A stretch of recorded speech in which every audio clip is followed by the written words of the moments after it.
Hey, all of you true crime addicts. Not only do I love creating true crime content, but I love listening to other creators as well. I have a newfound show I have been listening to. It's rated 5 stars, and, well, I'll let them tell you all about it themselves. It's definitely not just a podcast. Our goal from the very beginning was to make audience members feel like they were a part of the investigation, a part of what we were doing. We got lucky with True Crime Access. We had all these FBI files. We had the actual FBI interviews. We only had access to the nameless side of all these missing persons cases. And we thought there was going to be something in common between the different victim types where we could look at it and go, okay, he's using this location. The main reason for that is because of the disposal of the bodies. There's nothing been found.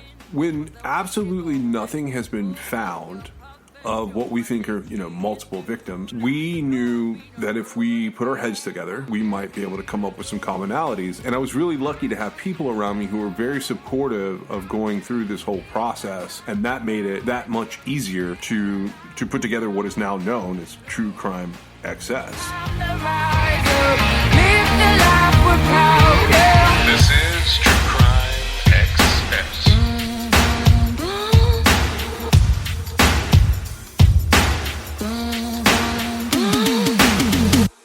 This episode is sponsored by True Crime XS. Find them on Apple Podcast, Spotify, or wherever you listen to your favorite podcast. And be sure to let them know Pocket Full of Crime sent you. Hello, my Pocket Full of Crime fam bam.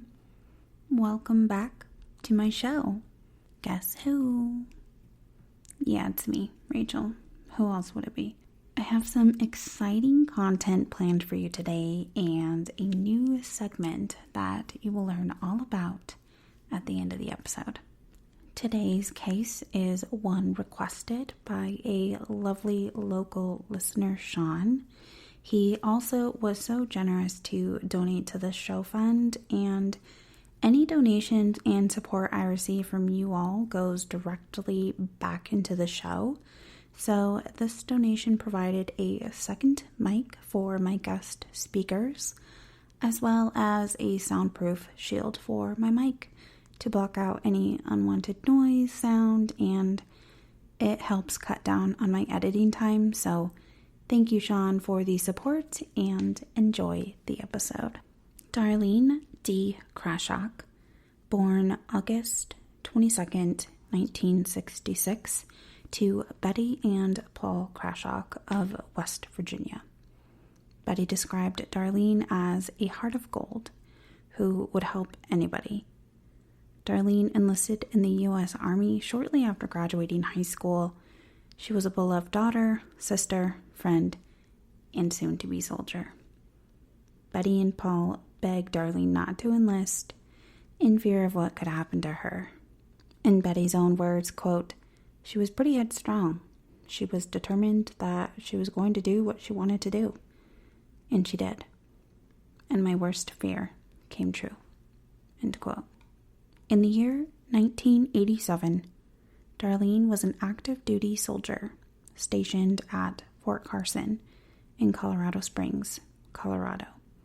She was assigned to the 73rd Maintenance Company. She was 20 years old, only a few months shy of her 21st birthday, when her life would come to a brutal end. You are listening to Time Will Tell.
It was March 17th, 1987, in Colorado Springs, Colorado, when Darlene was seen for the very last time alive.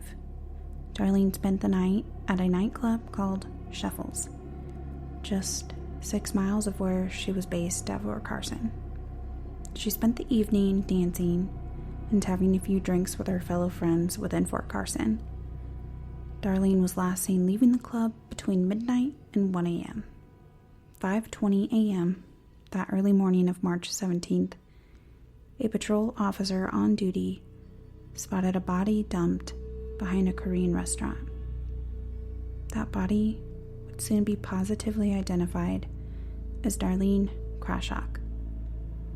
The scene of the crime left many clues, leading investigators to determine the body had been moved from the original murder scene to the back of this Korean restaurant. There were few leads to go off. Brutal death of Darlene remained an open wound for her family, with little to no answers. Darlene's sister made a comment to Army Times, quote, "She was beat to death." The evidence from the scene and autopsy were collected. Witnesses were interviewed, yet the trail still went cold. The nature of this murder itself was brutal, very violent, and sexually motivated. Darlene was raped, beaten, and choked to death with a wire clothes hanger. Bite marks were even recovered from her body. This was back in the 80s, so technology and resources were yet to be made available. There was DNA collected from the crime scene, just too little to be tested back in the 80s. The sample remained in evidence until mid-2000s, when it was forwarded to a lab, which revealed 2 DNA profiles, one being Darlene and the other an unknown male profile. I want to backtrack a little bit to 2 days before the murder. Darlene's mother recalls receiving a frantic phone call from her daughter, seeming to have gotten cold feet about enlisting, which was not in Darlene's normal character. This call, she seemed afraid, no longer wanted to be stationed at Fort Carson, for reasons she never did tell her mother. Was this a plea for help? Was she being harassed or intimidated by someone on base? Had someone targeted her, waiting for the perfect opportunity to attack? Well, police asked Darlene's close friends, family, and fellow soldiers on base, and no one could understand why someone would want to hurt Darlene. She was well liked. She didn't raise a commotion the night at the bar. She didn't have any apparent enemies. Who would do such a thing to a woman with endless potential and so much opportunity ahead of her? With the development in technology, and now the DNA profile of the suspect, a composite image was created. The likeliness of what the potential suspect looks like or looked like by Parabon Nanolabs. The image generated was a Caucasian male, hazel eyes, medium to light brown hair, spray freckles across the skin. 2 images were developed, one of what the suspect would have looked like back in 1987 versus what he would look like currently based on age progression. The images released brought focus back to the case, but no leads, despite the $10,000 reward offered by the United States Army Criminal Investigation Command. Wow, say that 5 times fast. A few more years passed with no leads, despite having an image of who the suspect might be. No one seemed to know this man, or offer him up to authorities anyway. Genealogy DNA ancestry testing became very popular at this time. Home DNA kits mailed right to your door. Swab your cheek, mail it back in, and a few weeks later you receive your ancestry background, where your ancestors originated from. Now that's a whole different conspiracy theory episode in itself. I bet you didn't know that they sell your DNA. Wait, so you didn't read the fine print? This genealogy DNA was also a technique that had become popular among the criminal investigation units, identifying unknown DNA profiles by submitting the DNA sample to the database and trying to link the profile to any distant family or cousins, in return making a family tree to trace back and to a logical suspect. Well, this is just what investigators did in this case.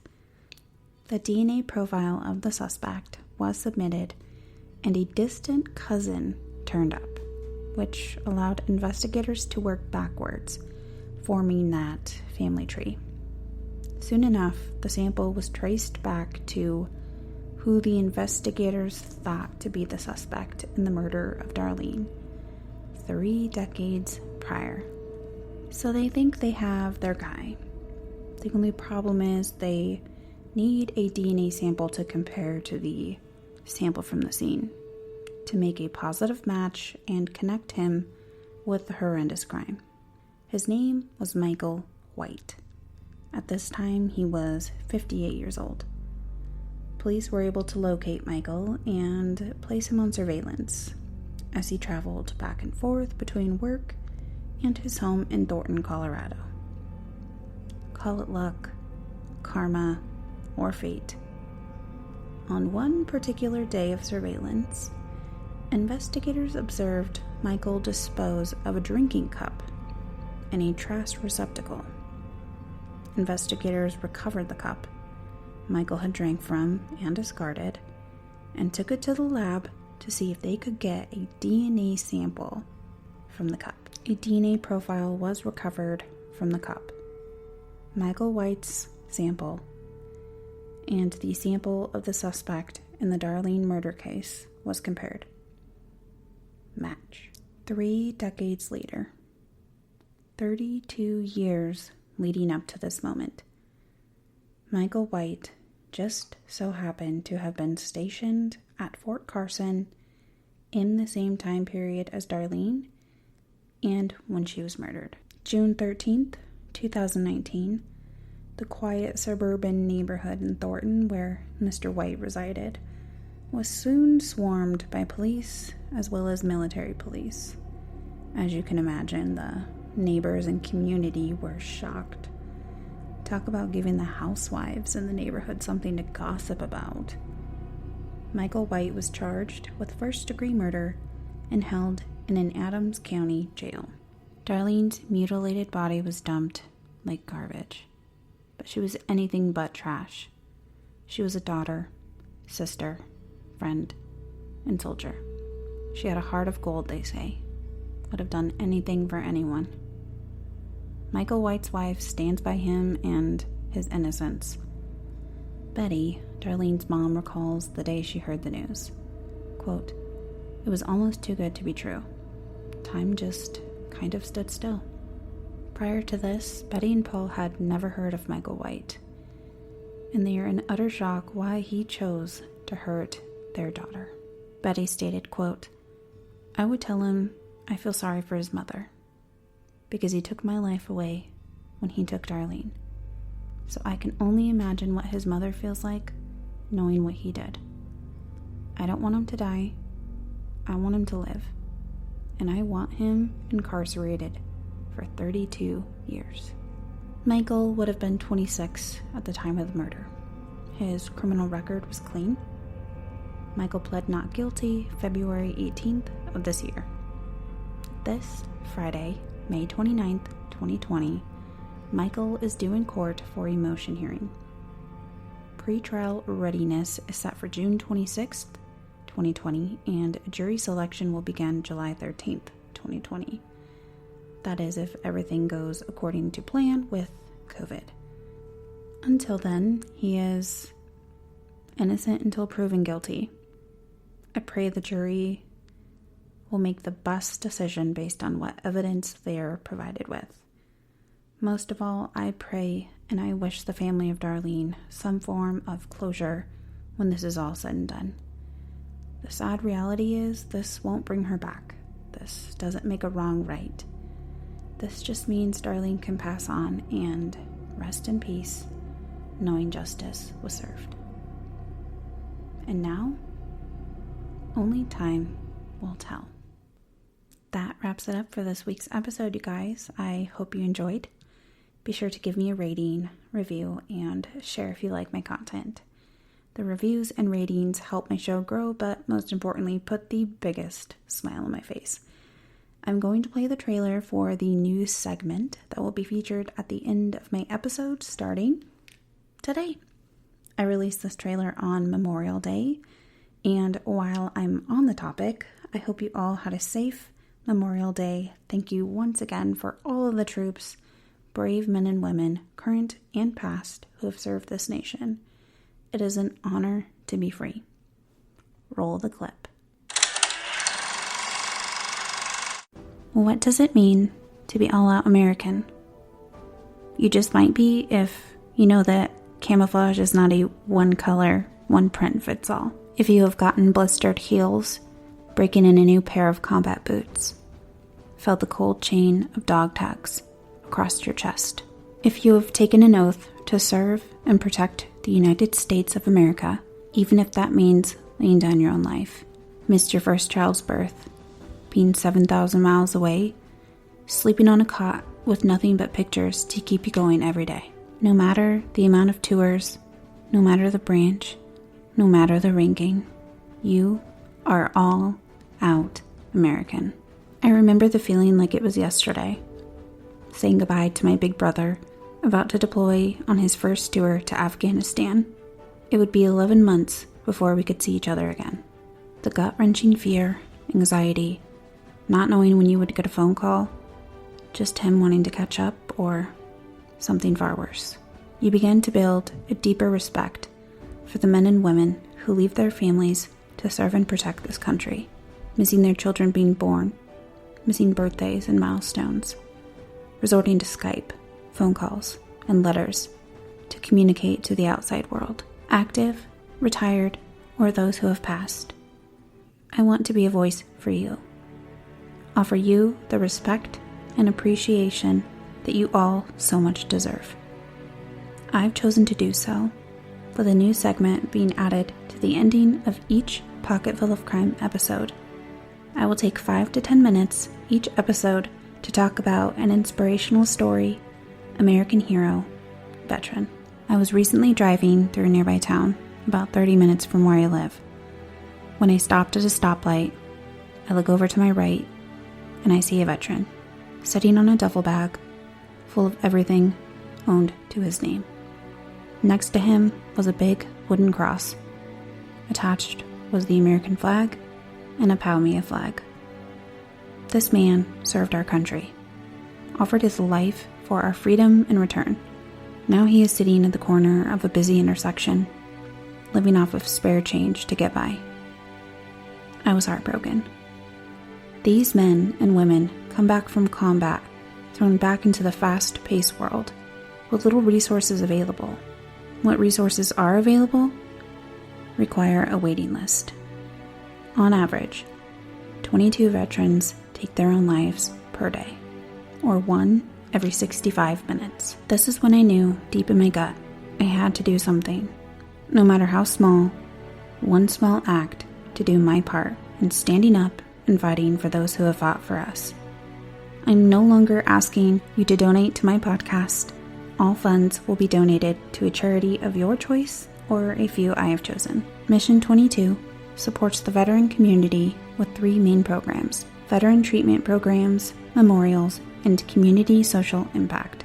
Mission 22 treatment programs include post-traumatic stress disorder, injured veterans, brain injuries, and more. Mission 22 has been awarded Seal of Transparency 2019, Guide Star, and 2019 Top-Rated Nonprofit. Links and ways to donate will always be in the show notes. Another nonprofit I would like to stand beside is the Wounded Warrior Project. They recognize every warrior has a next mission, transitioning back into civilian life. With the support of donors, communities worldwide, the Wounded Warrior Project is able to give a voice to the veterans, helping empower and support them on their journey to recovery, and their families as well. Both of these charities donate 100% of the profits to the programs. Links are down below. This Memorial Day, I want to say thank you to all the brave men and women who have served or serving this nation. Freedom is never free. Thank a vet today. And one more thing. Hi, Mom. Thank you, Bill Stanley. Gracias a todos los veteranos de guerra. Gracias a todos los veteranos. Thank you for your service. Thank you for serving Amanda Boschel and Matt Portolano. Thank you for your service. Thank you, Tristan Keefe and Austin Reisner, for your service. Thank you, Sean Selters, Kenneth Pear, and Josh Katz. Thank you.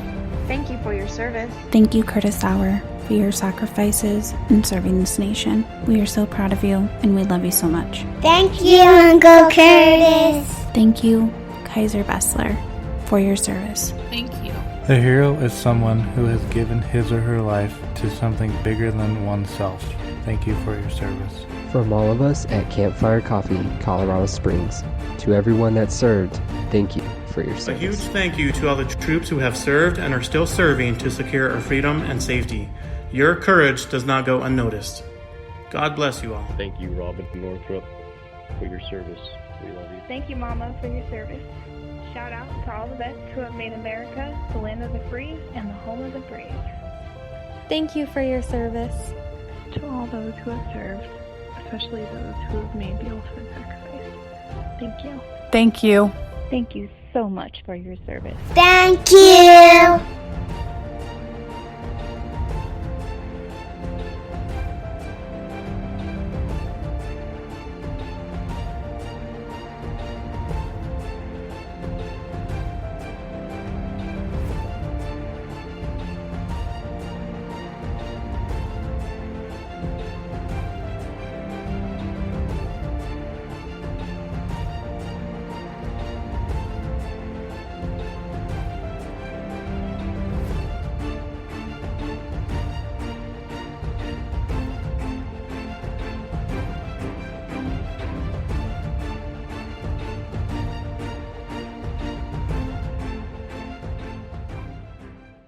What did you guys think?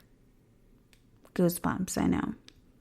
So, my first interview and guest, star of the very first All Out American segment, might sound familiar.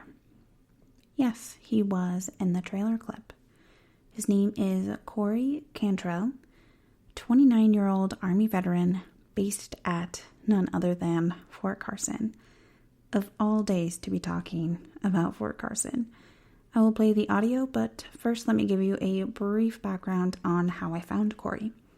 I came across him in a news article, a young man opening his own mobile coffee trailer amidst the COVID-19 pandemic.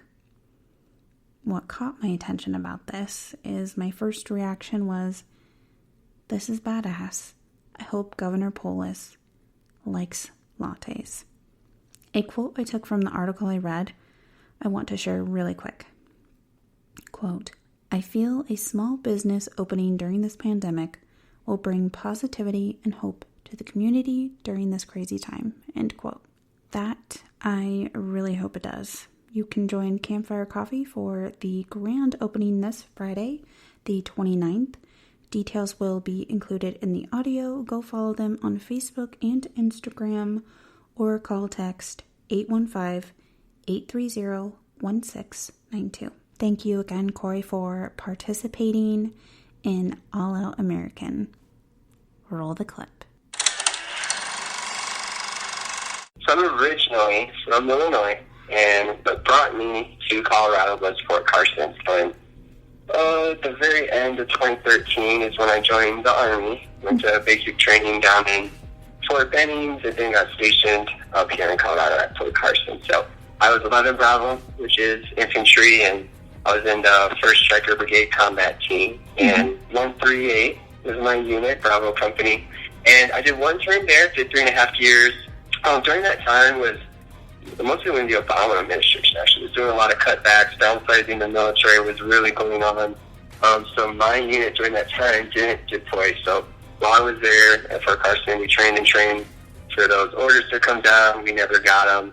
And then coming up to the end of my term, I actually landed a job in law enforcement. So I took that job and got out of the military, and I've been doing that since, up until this year when we started to get Campfire Coffee going. So, are you still currently living in Colorado Springs? Yes, absolutely. So I never left. Me and the wife, we loved it here in Colorado. We fell in love with Colorado Springs, and we really didn't want to go back to Illinois when I got out. So fortunately, things worked out, and we were just really blessed with the job opportunity that I got coming out of the military, and that basically allowed us to stay in Colorado, and specifically Colorado Springs. Coming from a Colorado native, what's your favorite thing, I guess, about Colorado that made you guys want to stay? Oh, it's the scenery, for sure. So I fell in love with the mountains. Being from the Midwest in Illinois, it's mostly farmland, I guess, and the more rural areas out there, it's just like cornfields everywhere. So when people ask me that, I say, yeah, I definitely traded in the cornfields for the mountains, and even to this day, I definitely do not regret it. Yeah, I live in the eastern plains of Colorado, so cornfields is very much my everyday scenery. I can still see the mountains. Out there, yeah, I'm a flatlander. I can still see the mountains from here, but not nearly as good, and we have to drive, I'm an hour from Denver, so an hour east of Denver. Tell me about your coffee adventure, kind of what started that for you, starting that business and kind of how it got going. It actually started in January of this year. We bought the trailer, and we've been getting our equipment and everything from all over Colorado, but we bought our trailer and out of Florence, Colorado is where it came from, and somebody was using it out there for a really small, little coffee thing that he was doing. But yeah, we've always loved coffee. I mean, the industry, we've always wanted something for ourselves. Really starting this business we started viewing it as a personal investment with our time, money, energy. We wanted to start just basically putting our work into ourselves instead of big name corporations or some other boss. And we kind of got to that point where we're like, okay, well, let's just kind of stop talking about it. Let's get serious. Let's make it happen. We're like, okay, well, what can we do? So the wife, she's got so much to the business. She's been super hands-on, and she actually brings most of the coffee knowledge into it. So she is currently a part-time barista, so she has all the knowledge on espresso machines and how to do the grind properly and how to get just the right espresso shot pull. And I've been actually learning from her, but I've been more on the business side, which is not the fun side of a business, getting licensing, getting permits, figuring out things with the state, with the city, and neither one of us have ever owned a business, so and we have nobody in our immediate family or anything that has either. So we're really just jumping in this learning as we go. And then March comes around, and we're like, okay, we've had the trailer now for a couple months. We're like, it's literally March 1st. I start making calls, getting information about permits and tax licenses, and I'm going to offices in Colorado Springs and Carson. I don't know, it's March 3rd or 4th, everything comes down, and it's a big outbreak, and the city starts closing offices down, a few days after that, and we're just in limbo at this point. And we had that moment where we're like, well, what are we going to do? Should we pause, put this on hold, wait a few months, see what's going to happen, or, just try to get through whatever we can? So we're like, you know what, when we're here, there's no point in waiting because we don't know where the country or where the state's going to be a month from now. It made it really difficult, and because now instead of going into person and getting information immediately that I needed to move this process forward, now I had to communicate over an email and send an email and wait, 24 hours for a response. Wait, if you call on Friday, you're not going to get that call back till Monday because they only work business days, and things like that just made it super difficult, scanning documents, emailing documents. And added regulations and rules to follow, and exactly. For somebody that's just starting a business, that's sure difficult to kind of get thrown into something like that. So, did you guys go ahead and get your business license and all of that? Were you guys granted that?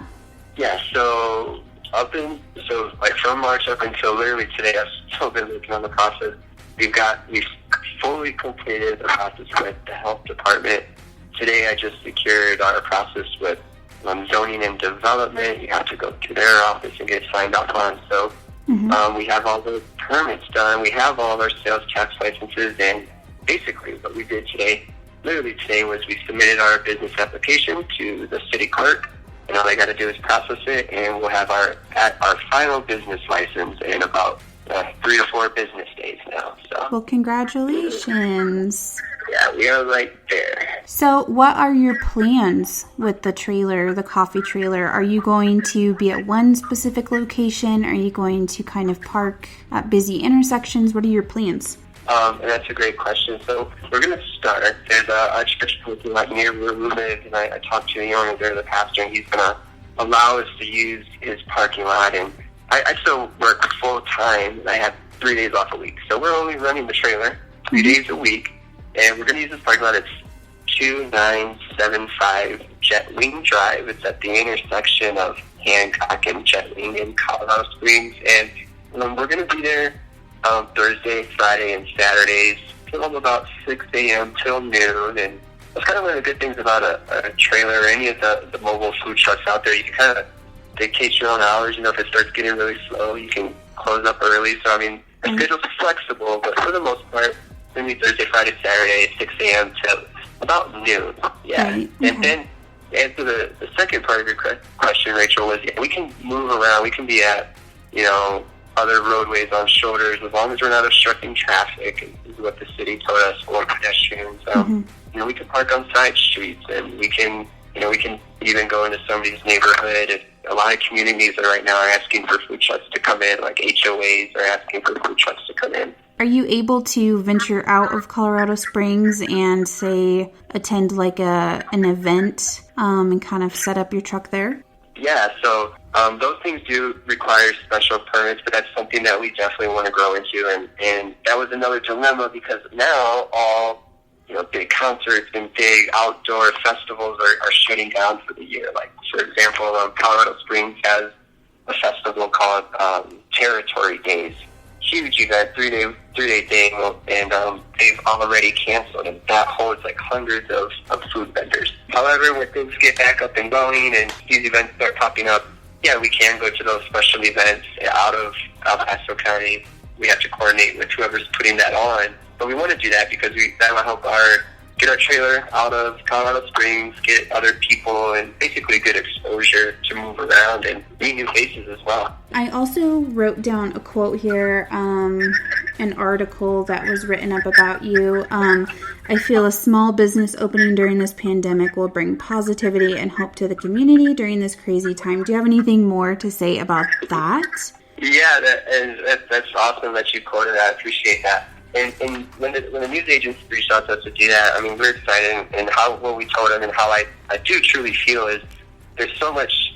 People are on edge right now. They're nervous about what's going on in the world and in their personal communities, and they're seeing businesses close down. They're seeing people get laid off, and their own family members getting laid off. So it's a hard time for a lot of people. It's just like a lot of, if you get wrapped up in it, it's a lot of negativity. And I feel like, a small-owned business is a business, and something that people can relate to, that they can go and, I mean, we're still obviously carry out, so we're allowed to be open, but that they can go to and see a smiley face and be like, wow, all this is going on, but here's just a little piece of something that's opening, that's trying to do their own thing and overcome basically the pandemic. I think that alone can just bring hope and positivity to people, that says, that even in your hardest times, you can still get through any obstacles that come your way if you are really determined. And it doesn't matter what's out there. There's always something good to find. There's always a silver lining in something. And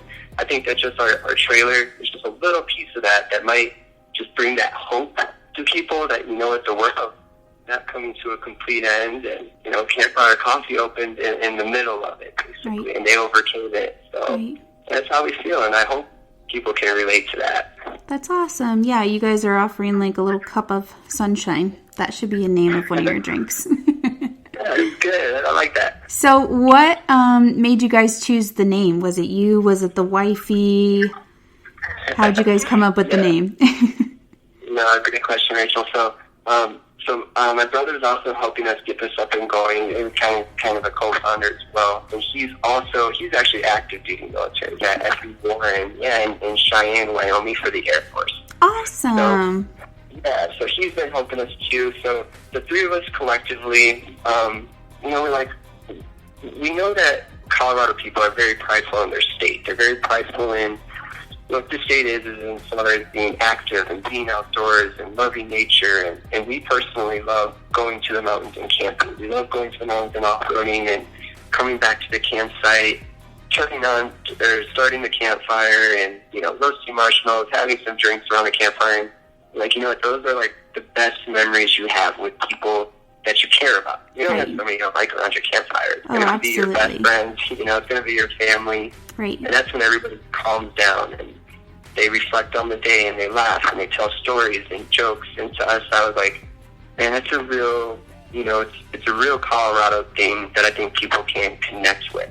Awesome. So I think it was the three of us collectively because we sat and talked about the name and we had so many different ideas and we really just decided what can the people of Colorado relate to when they see our trailer, when they see our name, and the atmosphere that we provide when they come and visit us, whether it's a side street or a parking lot. What can we bring to them that makes them feel like, yeah, this trailer is us, this coffee trailer is who we are.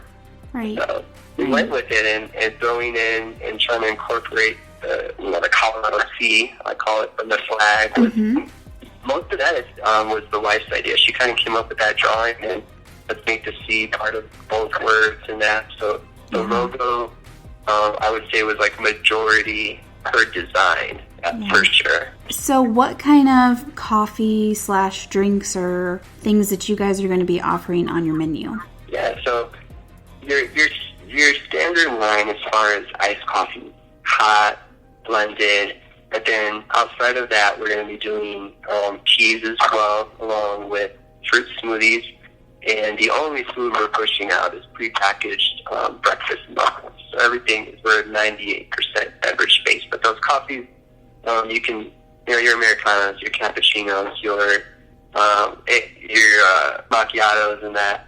And then I think we're having 28 flavors in there. So we're having specialty drinks. So if you're used to going to Starbucks or even, I don't know how many people are familiar with Dutch Bros, but then we got a lot of inspiration from Dutch Bros. We love them. And so we have a lot of specialty. We have a 5-menu specialty drink. Or if you're I'm kind of confused. The coffee seems a little intimidating. I don't know what to order. We have great specialty drinks that are just super yummy. We put so much time into them and making sure our ratios and measurements were good. So if you're what? I know I like this flavor. I know I like this flavor. We can come up with it for you. We can blend it. We can make it iced. If you want something hot for the cold mornings, we got you. Mm-hmm. It's no problem. Absolutely, and don't forget the whipped cream. Definitely. I feel like I need a sticker that is right below my driver's side window that says always whip. I mean, because everybody asks whip or no whip, and I'm the answer is always add the whip. Well, congratulations, you guys. That is so awesome. I definitely am going to have to make the 2-hour trip just to come try the coffee someday. We definitely appreciate it.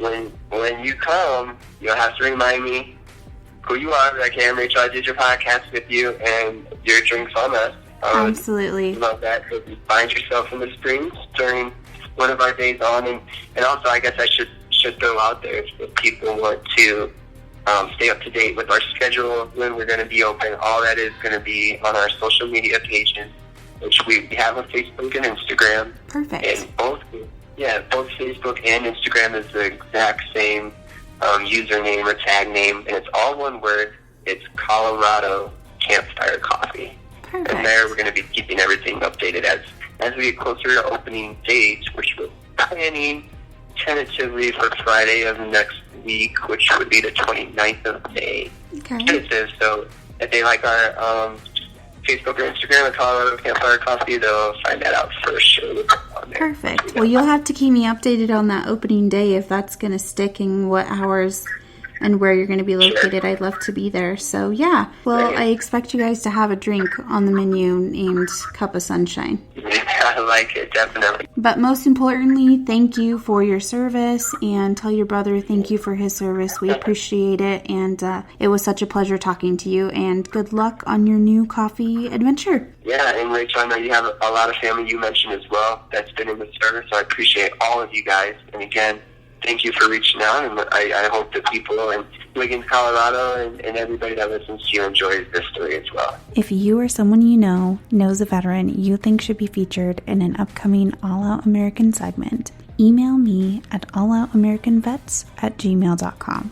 If you can, donations are always needed and very much appreciated. 2 charities I have chosen to work alongside are Mission 22, 22 soldiers and their lives every day. Also, the Wounded Warrior Project. Links will be below. Thank you, Corey, for your service. Freedom is never free. Think of that today. Join me for my next episode. Follow me on Facebook and Instagram at Pocketful of Crime to keep up to date with what Pocketful of Crime is up to and additional content.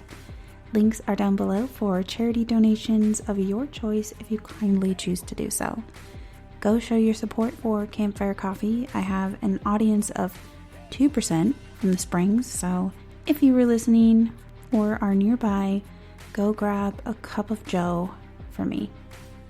Until next time, stay weird, my friends. Oh, and one more thing. Hi, Mom.